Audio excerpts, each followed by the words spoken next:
So the world's sort of on fire at the moment, isn't it? Like we're staying inside against our own will, and we can't go outside, and it's all just terrible. But we are doing it for a good reason. Stay inside, because the longer we stay inside, the less people that get the virus, and sort of the less strain it is on our healthcare system. So thank you so much for doing your part. And to help you survive the boring period that is isolation, today's episode of recommendations is 7 movies to survive isolation, quarantine edition. Coming in at number 7. Have you ever wanted to see Nicolas Cage and Sean Bean go treasure hunting? If your answer is yes to that question, then I have 2 hours of it in the form of National Treasure. This is an excellent film and a go-to pick-me-up for me whenever I'm feeling down. It is an excellent movie with sort of a great mixture of American history storytelling, some great comedic moments, some treasure hunting, puzzles, and great chemistry between the cast. And also an amazing score by Trevor Rabin. Not going to talk about that much because it does sound like a knockoff Hans Zimmer score. We won't look any more into that, we'll just pass off of that, but it is an awesome movie. Nicolas Cage in this movie plays Benjamin Gates, and he's looking for the missing treasure of the Freemasons. And in this movie, I kid you not, he steals the Declaration of Independence. Yes, the Declaration of Independence. That one. The big document with all of the declarations on it. How do you do that? Actually, I know how you do that. Watch the movie and you'll find out. And also on the back of the Declaration of Independence, I won't spoil anymore, but just this one thing. There is a secret map on the back of the Declaration of Independence that you unlock using lemons and a hairdryer. And also, conveniently, National Treasure is on Disney Plus, which is just released in the UK. So, if you're in the UK, America, or anywhere else in the world, you can watch this right now for $4.99 or the 7-day free trial. I'm not trying to sell Disney Plus, I swear. In at number 6 is a recent discovery and a recent sort of love for me, actually. It is Star Trek, the newest line of Star Trek movies, but more specifically the 2009 Star Trek movie. What a film! The chemistry of all these characters and actors is off the charts, and it's also some great sci-fi storytelling. And allow me to read you a list of just some of the people that star in this movie. Ready? I had to write it down, and it's like that many. Wait for it. Chris Pine, Zachary Quinto, Carl Urban, Simon Pegg, Chris Hemsworth, and Gamora fame Zoe Saldana. There's some seriously really good comedic moments, again some great chemistry, and it gets to return us to the world of Star Trek. And it's also something that I find helps me in the negative times that we live in, is escaping to these movie worlds like Star Wars, Star Trek, and just sort of losing yourself in them. In at number 5 is one of my all-time favourite movies, and it had to be on this list. This is also on this list to remind you of how to live life, especially after we get out of this self-isolating period. My film for the number 5 spot is Ferris Bueller's Day Off. What a film. When a teenage kid decides to skive off school for the day, probably one of his last days off, he goes and does everything that he ever wanted to do. Some of these things include sort of hijacking a fun fair / carnival, stealing a Ferrari, and eating at one of the nicest fine dining restaurants in... where is this movie set?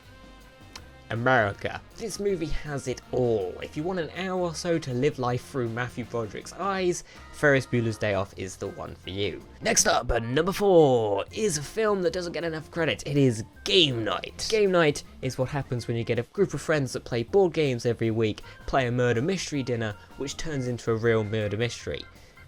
That's all I need to say. This movie is very stylistic, it is very funny with a great group of sort of out of the blue cast. This movie is also shot similarly to a video game. If that at all interests you and you want to see how they do that, go watch it. It's great. It is the movie for your eyeballs. Coming in at number 3, and if Ferris Bueller was going to be on the list, so is Ocean's 11.